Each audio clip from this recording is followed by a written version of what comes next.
I knew something was wrong the moment I heard the sharp, angry knock on my front door. The kind of knock that carries entitlement, judgment, and caffeine-fueled rage. It was 7:12 a.m. I wasn't expecting a package, a friend, or any form of human interaction. When I opened the door, there she stood, Karen, my HOA neighbor, my own personal boss battle. Her blonde bob was perfectly stiff, like it had been sculpted with pure resentment, and she held a clipboard like a weapon. "Good morning," she said, her lips barely moving. "We need to talk about that." She pointed her pen at my driveway. I followed her gaze. My sin? A slightly faded, barely visible chalk outline from where my niece had drawn a hopscotch grid the day before. I blinked. "You called me at 7 in the morning for chalk?" She gasped like I'd slapped her. "Chalk? This is a community with standards. Do you realize children walking by could think this is graffiti? It washes away with water," I said calmly. "Or rain, or time, or literally anything." Karen narrowed her eyes. "Rules are rules. I'll be reporting this to the HOA immediately." And just like that, she pivoted on her heel and marched back to her house, the clipboard bouncing against her hip like she was leading a parade of pettiness. I thought that was the end of it. Oh, sweet, naive me. Later that afternoon, I was working in the garage when I heard police sirens stop right in front of my home. At first, I figured they were just turning around. But then 2 officers stepped out and walked toward me. One of them, a young guy with tired eyes, cleared his throat. "Sir, we received a complaint about suspicious activity at this residence." My stomach dropped. "Suspicious activity?" The older officer checked his notepad. "Caller stated you were storing illegal equipment, possibly constructing a hazardous device." I stared at them, stunned. "In my garage? The only thing I'm constructing is a shelf." They looked inside, they saw the shelf, and that was it. The young officer exhaled. "We're sorry. We have to respond when someone makes a call like that." Behind them, across the street, Karen was standing at her window, watching, pretending to adjust her blinds. The moment our eyes met, she ducked like a guilty meerkat. The officers apologized again, gave me a warning about false reports, clearly not meant for me, and left. When they were gone, I stood there in the driveway, hands on my hips, heart pounding with a cocktail of anger and disbelief. That chalk drawing hadn't offended her. Not really. This was personal. Karen had declared war, and I wasn't about to lose. Before I went back inside, I said out loud, mostly to myself, but loud enough for her window, "All right, Karen, you want to play games? Let's play." Because if she wanted to weaponize the HOA and the cops against me, she had no idea what I was capable of when pushed too far. The next week rolled in with the kind of uneasy calm that only exists before a storm. Birds chirping, sprinklers hissing, sunlight warm on the sidewalk. Everything looked peaceful from the outside. Inside my chest, a slow-burning frustration simmering like a kettle about to whistle. And then, right on schedule, it happened. A letter taped to my door. Not in the mailbox like a normal human, taped like a warning notice from the IRS. I pulled it off and unfolded it. Notice of community violations, urgent. Unauthorized garage activity, improper driveway condition, disruptive conduct. Signed, HOA compliance officer, which of course was Karen. I actually laughed, out loud. A little maniacally, if I'm being honest. Disruptive conduct? For building a shelf? I knew exactly what she was doing. She was stacking official paperwork to make me look like a problem resident. Paper trails are a Karen's weapon of choice, and I wasn't going to wait for her to snowball this into something worse. So I did the most reasonable thing possible. I attended the next HOA meeting. The clubhouse was packed, mostly retirees with strong opinions about lawn height, a few stressed out parents, and me, sitting with my hands clasped, staring at the front where Karen sat on the board. Her clipboard shining under the fluorescent lights like Excalibur. The meeting droned on, landscaping budgets, pool filter replacements, until Karen cleared her throat dramatically. "I have a serious concern about one of our residents," she announced, sliding her glasses down her nose. "There have been reports of unsafe activities and repeated violations originating from the home of..." She paused for emphasis. "The gentleman seated right there." She pointed at me like she was revealing the murderer in a courtroom drama. Every head turned. I took a slow breath. "Would you like to explain what unsafe activity you're referring to? My woodworking, my driveway, my existence." A few neighbors chuckled. Karen did not. She clicked her pen aggressively. I have multiple complaints. Noise, tools, suspicious activity, and… Karen, I interrupted softly. Are these multiple complaints all from you? The room shifted. People whispered. Even the board president straightened up. Karen stiffened. I take community safety very seriously. So seriously, I said, that you called the cops on me for building a shelf. The murmurs grew louder. Someone at the back whispered, "Oh, come on." The board president finally stepped in. Karen, we can't weaponize emergency services for personal disputes. She looked genuinely stunned, as if no one had ever questioned her divine authority. This resident has been non-compliant, Karen snapped. There is chalk graffiti still visible. It rained 2 days ago, I said. It's gone. Someone near the front laughed so hard they choked on a peppermint. Karen realized she was losing the room. Her nostrils flared. Her voice sharpened. Well, she said, if the HOA refuses to take action, I'll have no choice but to escalate this properly. The board president asked, what does that mean? Karen smiled. A slow, thin-lipped smile that made my scalp tighten. You'll see. And that's when she gathered her papers, stood, and stormed out of the clubhouse, leaving everyone in stunned silence. Whatever she was planning next, it wasn't over, not even close. I woke the next morning with that uneasy weight in my chest, the kind you get when you know someone is plotting something. Karen wasn't the type to lose quietly. Her storming out of the HOA meeting wasn't a retreat. It was a warning shot. By noon, I found out exactly what she meant by proper escalation. It started with a knock, not the aggressive HOA knock she used.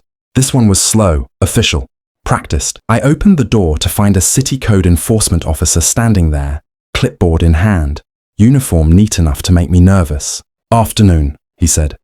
We received an anonymous report about unpermitted construction at this address. I blinked, hard. You mean my garage shelf? He raised an eyebrow. The report mentioned structural modifications that could endanger the property. I stepped aside, motioning him in. Sir, it's 2 planks of wood and some screws. The house isn't going to collapse. He inspected it for about 20 seconds, and then sighed. The same tired sigh the police officer had given me. Everything looks fine. I'll file this as a false report. I thanked him, but my jaw was tight, because I already knew who the anonymous report was. The moment the officer left, I walked outside, pretending to check my mailbox. And of course, there she was, Karen, standing on her porch with a mug of coffee, watching like a hawk that thinks it owns the sky. She didn't hide it this time. She lifted her chin and smirked. I stared back. Really? Code enforcement? She sipped her coffee. Some people need reminders to follow rules. Some people need hobbies, I muttered. Her eyes narrowed. Excuse me? But I'd already turned away. That evening, I sat in my living room replaying everything. The chalk complaint, the police call, the HOA stunt, now city inspectors. She wasn't just being annoying. She was trying to bury me under paperwork, reports, and fabricated violations until I either cracked or moved. And that's when a thought hit me. I'd been playing defense this whole time, reacting, explaining, defending myself from things I didn't do. But what if I stopped reacting to her and started paying attention to her for a change? Because Karen, for all her noise and threats and concern for community safety, had a habit of breaking the rules she so passionately enforced. She left her trash cans out past pickup day. She parked illegally in the fire lane when unloading groceries. She had a whole shed in her backyard that definitely wasn't HOA approved. I'd ignored all that. I'd been patient, polite, civil. But maybe, just maybe, it was time to stop being the good neighbor. Not to be petty, not to get revenge, just to give her a long, slow taste of her own medicine, using nothing but truth, evidence, and the very rules she worshipped. I stood, grabbed my phone, and walked out to my backyard as the evening light turned orange and soft. Her shed peeked over the fence, old, mismatched paint, leaning slightly like it needed a chiropractor. A shed that absolutely violated at least 4 HOA architectural codes. I lifted my phone, pressed record, and smiled. All right, Karen, I whispered. Let's see how you like paperwork. But I had no idea that recording her shed was just the beginning, and that what I'd discover next would flip the entire situation in a way I never saw coming. The next morning, the sky was overcast, the kind of grey that makes everything feel quieter, heavier. Perfect atmosphere for what I was about to do. This wasn't revenge, not exactly. This was balance. I gathered the photos and videos, Her unapproved backyard shed, her trash cans left out for 3 days, her SUV parked in the fire lane, and the big one, the thing I found late last night, that last one was what changed everything. I'd gone for a walk around the block, mostly to clear my head. But when I passed Karen's driveway, I noticed something odd. The license sticker on her car plates was over a year expired, and not just a little, 14 months. The same woman who had weaponized the HOA, the police, and city inspectors over chalk dust and shelves was driving illegally. I took a photo, and then another, and another, with the timestamp clearly visible. This wasn't petty. These were legitimate violations, the kind she claimed to care so much about. With everything organized, I emailed the entire packet to the HOA board, including a calm, detailed description of the pattern of harassment she'd led against me. No insults, no exaggeration, just facts. Then, because karma has a sense of humor, the board president scheduled a special compliance review meeting for that same afternoon and made it clear Karen was required to attend. Oh, I showed up early. The clubhouse was half lit, quiet except for the hum of the AC. Karen arrived last, clicking into the room with that self-righteous posture she always carried like a badge. She spotted me and rolled her eyes. You again. Then she saw the board members, their serious faces, and her confidence flickered. Let's begin, the president said. His tone was different, heavy. Karen took a seat, crossing her legs tightly. I hope this is about the ongoing safety concerns I've been reporting.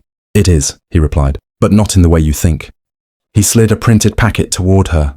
We received multiple documented violations this morning, all from your property. Karen froze. The president continued, flipping the pages one by one.